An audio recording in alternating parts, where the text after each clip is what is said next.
Assalamualaikum warahmatullahi wabarakatuh. Perkenalkan, nama saya Alfida Ramadhani, Program Studi Pendidikan Guru Pendidikan Anak Usia Dini, Fakultas Ilmu Pendidikan, Universitas Trunojoyo Madura.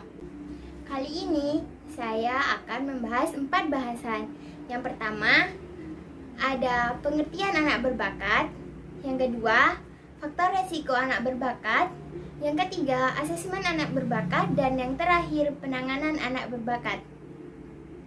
Nah, pengertian anak berbakat menurut Depdiknas 2003, anak berbakat adalah mereka yang oleh psikolog dan atau guru diidentifikasi sebagai peserta didik yang telah mencapai prestasi memuaskan dan memiliki kemampuan intelektual umum yang berfungsi pada taraf cerdas, kreativitas yang memadai, dan keterikatan pada tugas yang tergolong baik.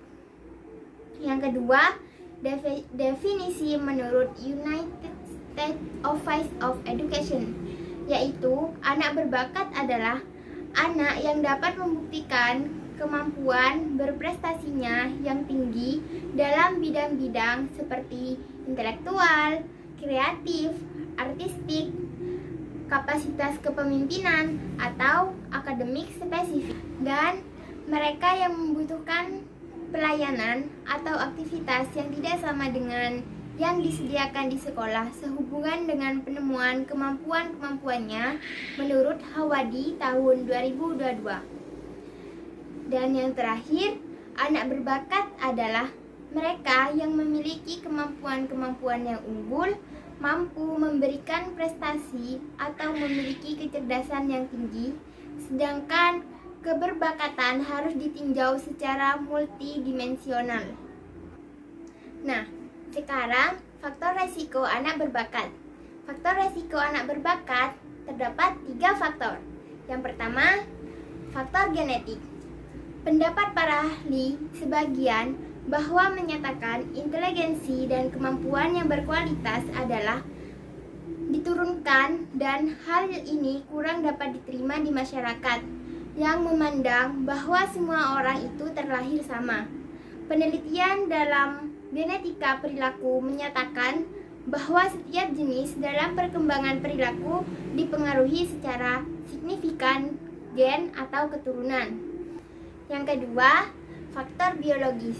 Namun demikian, faktor biologis juga tidak dapat diingkari, karena faktor biologis yang tidak bersifat genetik dan sangat berpengaruh pada inteligensi adalah faktor gizi dan neurologik. Kekurangan nutrisi dan gangguan neurologik pada masa kecil dapat menyebabkan keterbelakangan mental. Studi dari Jerman terhadap orang-orang yang memiliki IQ tinggi menunjukkan keunggulan fisik seperti tinggi, berat, daya tarik, dan kesehatan dibandingkan dengan merasa inteligensinya rendah. Yang lebih penekanannya adalah individu tidak mewarisi IQ atau bakat. Yang diwariskan adalah sekumpulan gen yang bersama pengalaman-pengalamannya dengan akan menentukan kapasitas dari inteligensi dan kemampuan-kemampuan lainnya. Yang ketiga, faktor lingkungan.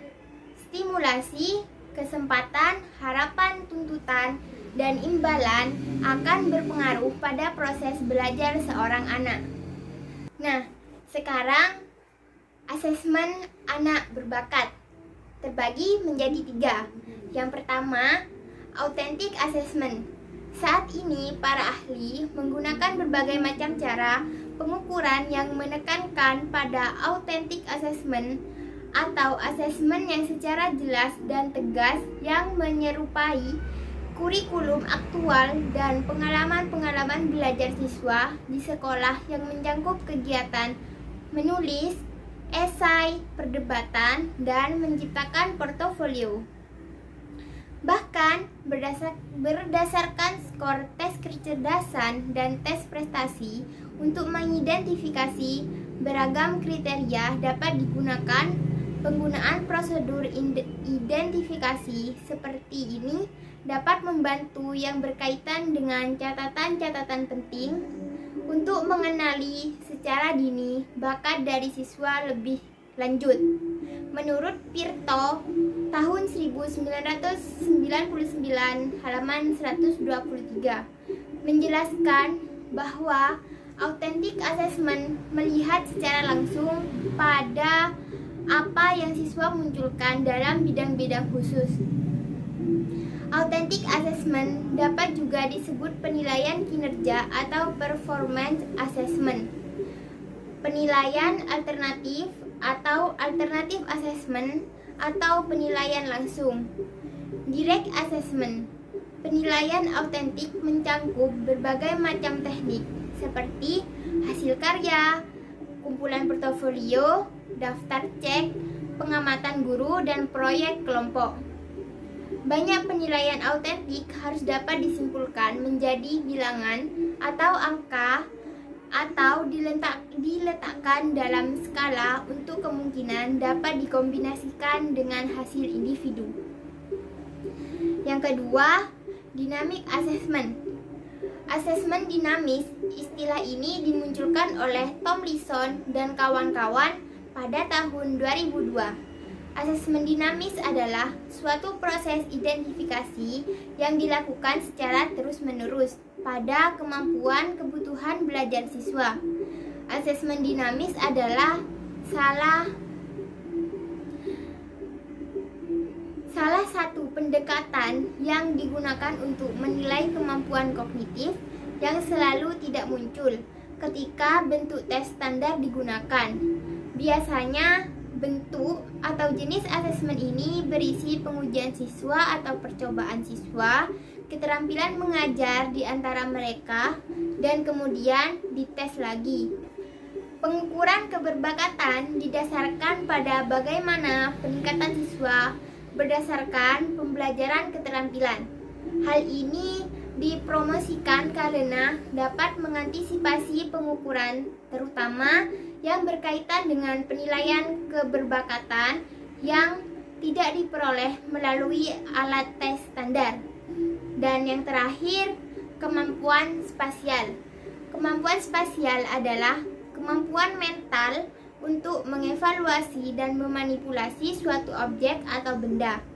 Sebagaimana dengan asesmen dinamis, suatu hasil penelitian menunjukkan bahwa penggunaan suatu pendekatan asesmen yang berisi kekuatan aspek spasial dapat berpengaruh besar dalam mengurangi perbedaan skor yang berkaitan dengan tingkat status sosial ekonomi atau kelompok etnis. Selanjutnya, penanganan anak berbakat. Yang pertama, kita harus memperhatikan anak dari sisi positif. Misalnya, ketekunan dan kekerasan kepala dapat terlihat sebagai karakteristik yang sama. Yang kedua, nilailah talenta atau minat tertentu anak dan cobalah untuk menyediakan kebutuhan supaya anak bisa mengembangkannya. Yang ketiga, jadilah orang tua berwawasan. Jika kemungkinan kita perlu memberitahu guru anak kita tentang temperamen anak kita, misalnya, apakah anak kita lebih condong ke introvert atau ekstrovert. Yang keempat, mintalah bantuan kepada keluarga atau teman dalam memberikan arahan dalam pendidikan yang baik untuk anak. Yang kelima, dengarkan anak dengan tetap respek padanya. Anak-anak berbakat mungkin akan mengajukan banyak pertanyaan dan mempertanyakan setiap fakta yang mereka temukan. Beri penjelasan yang baik pada anak supaya anak bisa merasa lebih percaya terhadap kita. Yang keenam, memfasilitasi anak dengan berbagai buku. Bisa jadi salah satu efektif untuk mengarahkan anak mencari sumber terpercaya ketika mencari jawaban atas pertanyaannya yang mereka punya. Dan yang terakhir, hargai keunikan anak seperti pendapat, ide, dan aspirasi anak. Tidak perlu memaksakan anak menjadi sama seperti orang lain. Pastikan anak merasa dihargai di rumah. Sekian yang bisa saya sampaikan, kurang lebihnya mohon maaf.